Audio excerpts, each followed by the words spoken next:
Kilala ang mga Pinoy sa larong boxing. Marami na tayong naging world champion gaya ni Manny Pacquiao, Nonito Donaire, Donnie Nietes, Janrel Cuadro Alas Casimero at marami pa. Pero kung babaeng boksingero ang pag-usapan, ay tila si Ana Hulaton lang ang kilalang Pinay na naging world champion. Pero ang di alam ng karamihan ay may tubong Valencia Bukidnon ang tila nakalimutan na naging world champion din pala.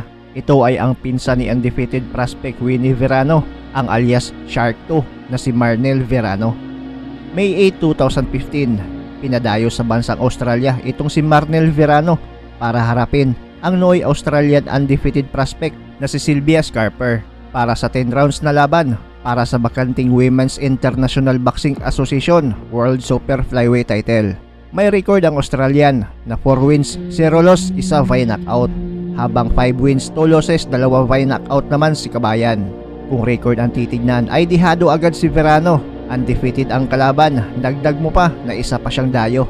Pero di nakitaan ng takot si Kabayan. Sinabayan hanggang sukdulan itong undefeated na kalaban.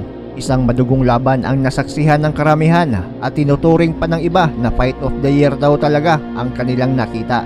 Muli nating balikan ang laban ni Marnel Verano kontra undefeated Australian na si Scarper.